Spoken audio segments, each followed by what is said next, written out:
الاهلي دعك العين. عارفين انتوا لما حد يدعك عينه كده؟ او الاهلي عمل كده النهارده.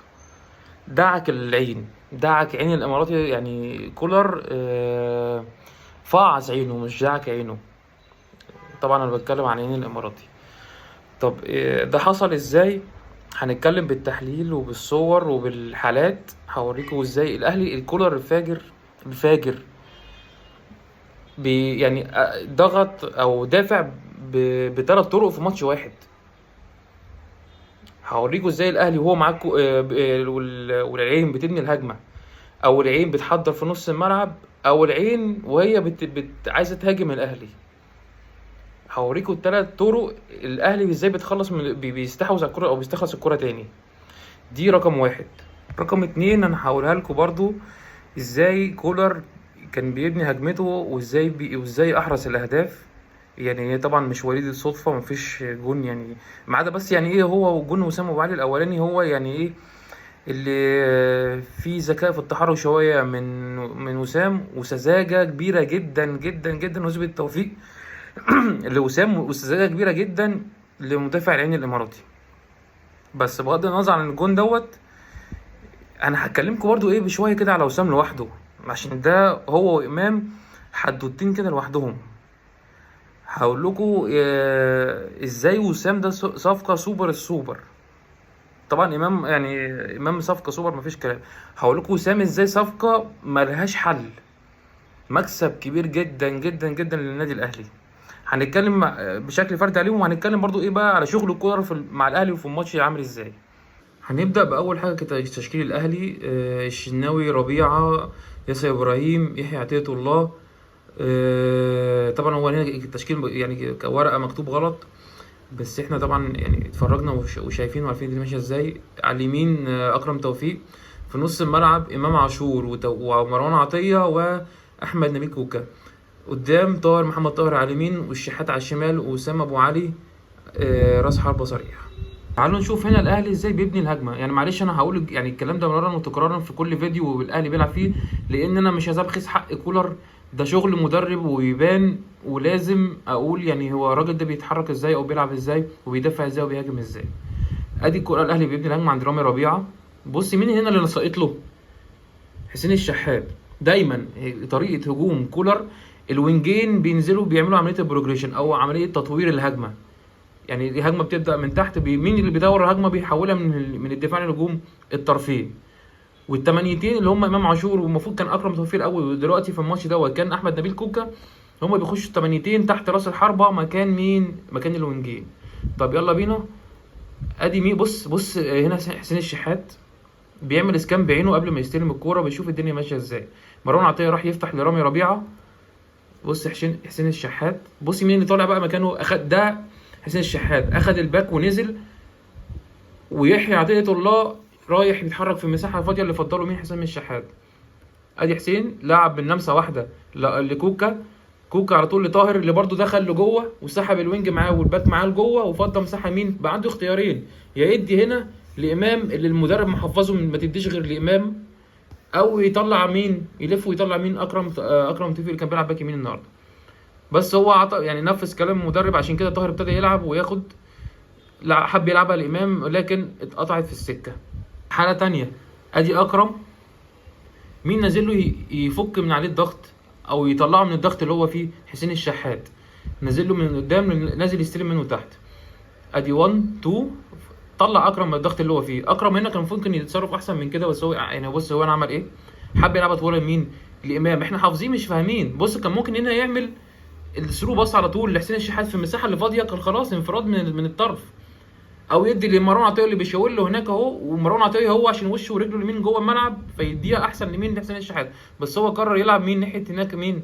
ناحيه امام عاشور، او ناحيه الشمال، يغير الملعب على طول. ده شغل كولر، ودي تعليمات كولر انه يلعب ناحيه امام على طول. حاله ثالثه، ده مين؟ ده احمد نبيل كوكا. ماشي، الاهلي بيبني هجمه، مين اللي نازل واخد مساحب معاه لعيب؟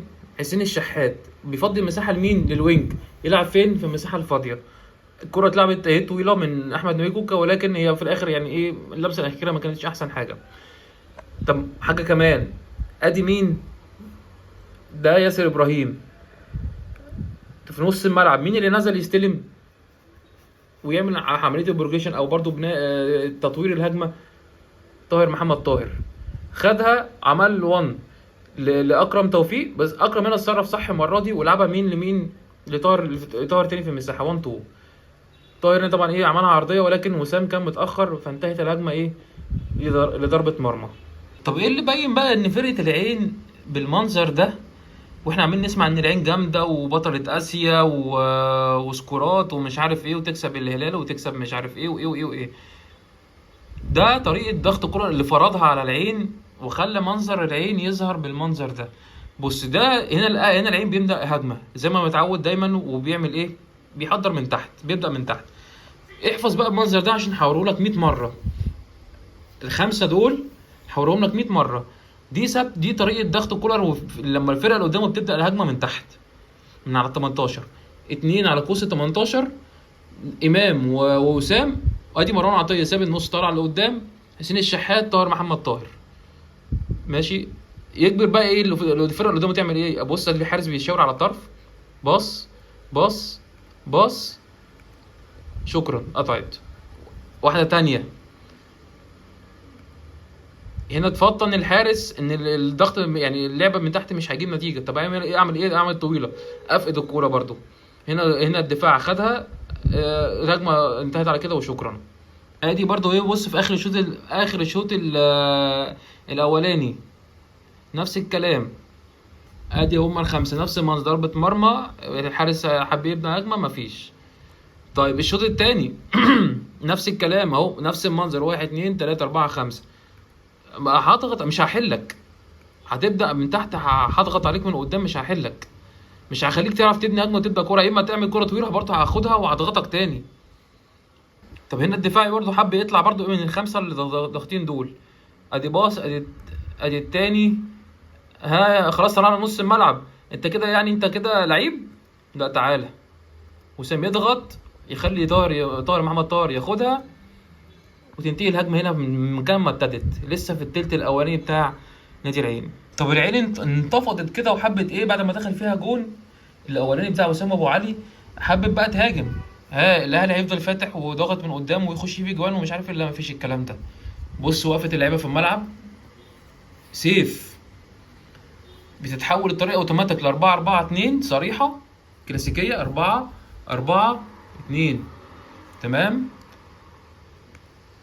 ادي صوره تانية، ادي وضع تاني، 4 4 2. مفيش هزار.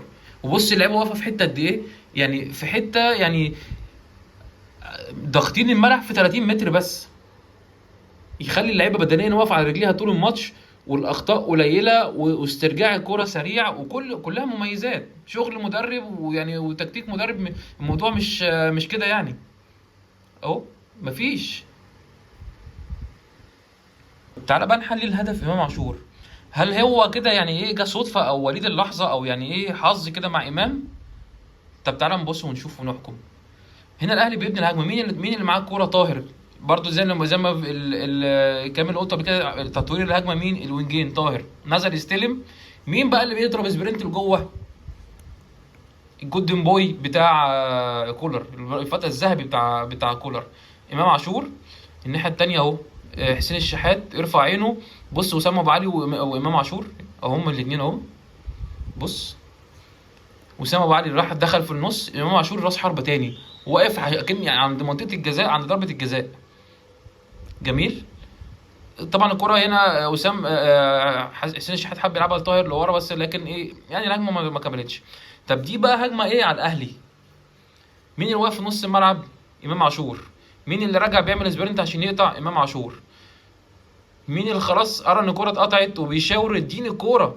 يعني هو لسه راجع من نص الملعب اهو، راح ضرب سبرنت لغايه 18 8 كما انزل الكتاب، رقم لعيب 8 كما انزل، بوكس تو بوكس كما انزل.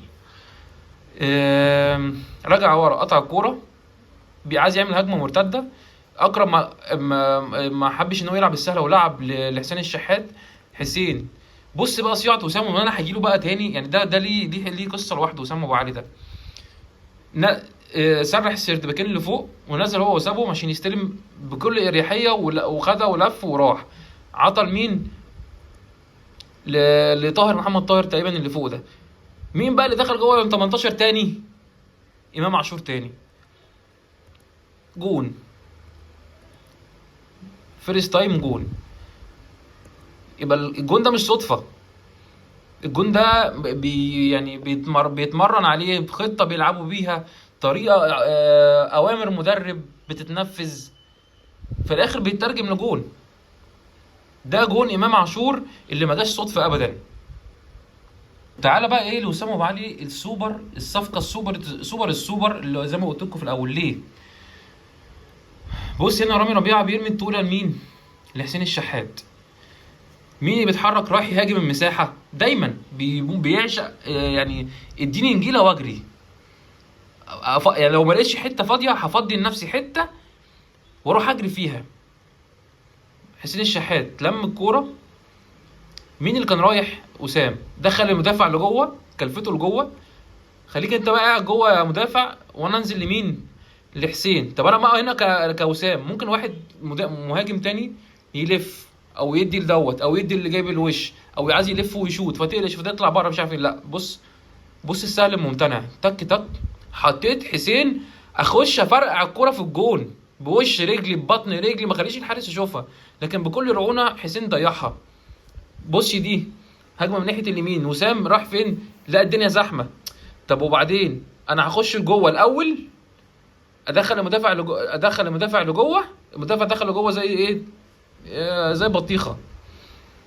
انا اطلع له فين؟ اطلع انا بره في المساحه، بعشق المساحه، لكن هي في الاخر للاسف طلعت بره. يعني اللمسه الاخيره كانت في الكوره دي ما كانتش مظبوطه. فنهايه الكلام كولر يعني حط على كريسبو النهارده. طيب العين ايه يعني؟ فين اللي كنا بنسمع عنه؟ الاهلي اظهروا كده، يعني كولر والاهلي اظهروا العين كده. العين فيه لعيبه كويسه كتير، وفي لعيبه يعني على مشي حالك. بس اللعيبه انا حاسس ان كريسبو لا، يعني انت كنت لعيب يعني عالمي، لكن انت كمدرب انت ملط من الاخر، يعني انت ما شفتلكش خطه. اللعيبه الهجوم في حته ونص الملعب في حته والدفاع في حته، واللعيبه بتلعب لعب ارتجالي. عارف انت اللي هو ايه؟ انا بتجيلي الكوره مش عارف اعمل ايه.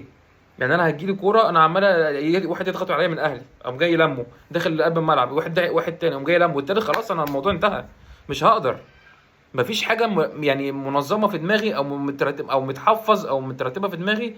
الكوره هتجيلي هعمل كذا، عكس الاهلي وكولر. اللعيب الوينج اللي هنا او الوينج اللي نازل عارف 1 2 3 متمرن عليه 100 مره. فده الاهلي وكولر اظهر العين كده، لكن العين مش فرقه صغيره ومش فرقه ضعيفه قوي يعني زي ما شفناها النهارده. هي العين المفروض ان هي مش كده يعني. نهايه الكلام يا بخت الاهلي ب3. رقم واحد كولر، رقم 2 وسام ابو علي، رقم 3 امام عاشور. هم دول فرقه الاهلي من الاخر. ومن هنا نكون وصلنا لنهاية الفيديو. أتمنى أكون قدرت أوصل أي معلومة أو أي طريقة لعب بها الأهلي النهاردة، أو بشكل عام يعني طريقة لعب الكورة بشكل عام. وأتمنى دايما أكون عند حسن ظنكم، وبتمنى دعمكم والاشتراك في القناة لو أنتم مش مشتركين. وبس، يلا السلام عليكم.